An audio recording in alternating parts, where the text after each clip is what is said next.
ആദരണീയരായ അധ്യാപകർ, വിദ്യാർത്ഥി സുഹൃത്തുക്കൾ, വിശിഷ്ട അതിഥികൾ, മറ്റ് പ്രിയമുള്ളവർ, ഏവർക്കും സ്നേഹാഭിവാദ്യങ്ങൾ.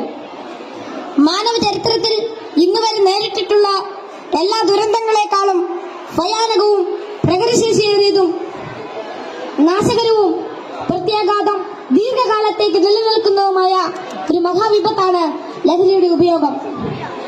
ഓരോ കുട്ടിയുടെയും ജീവിതത്തിലേക്ക് ഹരമായും ഉന്മാദമായും ഉച്ച ചങ്ങാതിയായും മൃദുവാസത്തോടെ പടികയറി വരുന്ന ലഹരി മരുന്ന് ഏതു വിധേനയായാലും ഒരു പ്രാവശ്യം ഉപയോഗിച്ചാൽ പിന്നെ അതിന്റെ തോഴനും പിന്നീട് സന്തത സഹചാരിയായും അധികം വൈകാതെ അടിമയുമാക്കി മാറ്റുന്ന മാന്ത്രിക ശക്തിയാണ് മയക്കുമരുന്നിനുള്ളത്. മയക്കുമരുന്നിന്റെ ഈ മാന്ത്രിക ശക്തിയെക്കുറിച്ച് പറയുമ്പോൾ കടൽക്കിടവന്റെ കഥയാണ് എനിക്ക് ഓർമ്മ വരുന്നത്. കൂട്ടുകാരെ, നിങ്ങൾ കടൽക്കിടവന്റെ കഥ കേട്ടിട്ടില്ലേ? വെയിലാറുന്ന സായാഹ്നങ്ങളിൽ കടൽ തീരത്തിന്റെ മണൽത്തട്ടിൽ നടക്കാനാവാതെ അവശനായി കിടക്കുന്ന വൃദ്ധനെ കാണാം.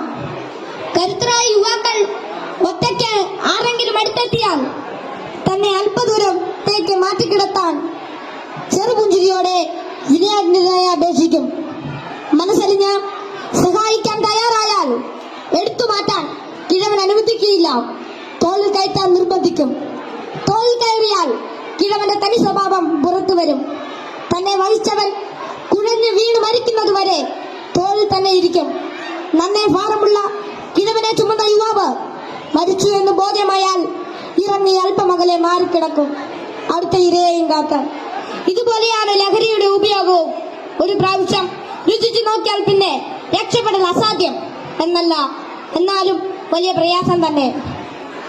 മയക്കുമരുന്ന് ഉപയോഗിച്ചു തുടങ്ങാൻ പ്രേരകമാകുന്ന ഘടകങ്ങൾ പലർക്കും പലതാണെങ്കിലും പരിണിതഫലം എല്ലാവരിലും ഏതാണ്ട് ഒന്ന് തന്നെയാണെന്ന് പറയാം. ഉപയോഗിച്ചു തുടങ്ങുമ്പോഴുള്ള രസവും കൗതുകവുമെല്ലാം മാനസിക സംഘർഷങ്ങൾക്കും ശാരീരിക പ്രശ്നങ്ങൾക്കും വഴിമാറും. പിന്നീട് ഇതില്ലാതെ ജീവിക്കാൻ കഴിയില്ലെന്ന സ്ഥിതി വരുന്നു. ലഹരിക്കാംശമായ പണം കണ്ടെത്തുന്നത് പ്രയാസമായി തീരും. അപ്പോൾ അതിനായി കുറുക്കുവഴികൾ തേടുന്നു. അങ്ങനെ അധാർമിക ജീവിതത്തിനും കുറ്റകൃത്യങ്ങൾക്കും പ്രേരിപ്പിക്കപ്പെടുകയും കുടുംബത്തിനും സമൂഹത്തിനും നിയമപാലകർക്കും തലവേദനയായി മാറുന്നു. ഇതിന്റെ എല്ലാം ബാക്കി പത്രം എന്ന് പറയുന്നത് നിരാശ, ഏകാന്തത, മാനസിക പിരിമുറുക്കം, ശാരീരിക പ്രശ്നങ്ങൾ, മാനസിക വിഭ്രാന്തി എന്നിവയാണ്. ഈ പ്രശ്നങ്ങൾ ഇവരെ നിഷ്ക്രിയരും നിർജീവനുമാക്കി തീർക്കുന്നു.